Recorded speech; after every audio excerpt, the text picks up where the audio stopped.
تقی صاحب اتنا بڑا آدمی ہے ماشاءاللہ، اتنے بڑے علم والے ہیں، اتنے بڑے فضل والے ہیں، اور خاص طور پہ اقتصاد اسلامی پہ جتنی ان کی نظر ہے، میں نے بہرحال آج تک کوئی عالم ایسا نہیں دیکھا۔ اور جو دارالعلوم ہے ماشاءاللہ، جو کراچی کا سب سے بڑا مدرسہ ہے، صرف اس میں پتہ نہیں دنیا کے علماء طلباء پڑھنے کے لیے آتے ہیں، اور حضرت اس وقت بھی خود بھی بخاری شریف کا درس دیتے ہیں۔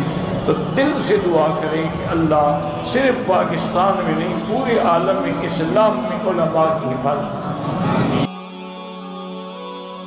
کیونکہ حضرت مفتی تقی صاحب ایک تو بہت بڑے عالم ہیں، تفسیر کے، فقہ کے، حدیث کے، اور اسلامک بینکنگ میں ان کو الگ مہارت ہے، اور انگلش، عربی، فارسی، اردو، یہ 4 زبانیں تو ایسی ہیں جیسے مادری زبان ہوتی ہیں ان کی۔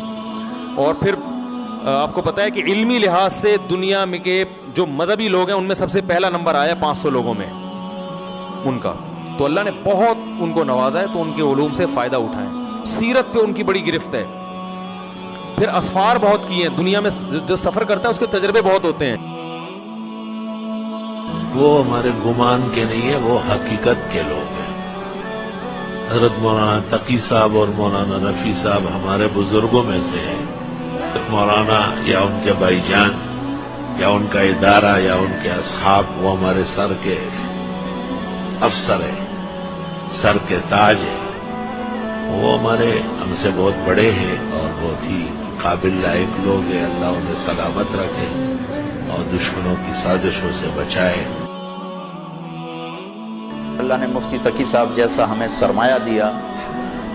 ہاتھی کے موت سے جب کوئی پوچھتے ہیں نا، چونکہ کچھ علماء اب بھی بات کرتے ہیں، تو میں کہتا ہوں یار ہاتھی کے پاؤں میں سب کا پاؤں۔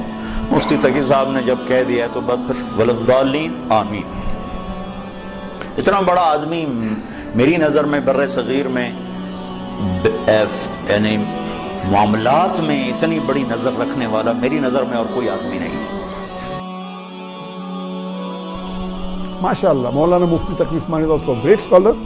These 2 scholars are one of the highest in the field of Islamic finance. He's from Pakistan, and I met him a couple of times when he came to Malaysia. MashaAllah, he has great knowledge. And what we find that in finance, the Hanafi fuqaha, the Hanafi scholars have done more advanced research on Islamic finance as compared to others. So each one has its speciality. So in finance, but natural, I would believe more in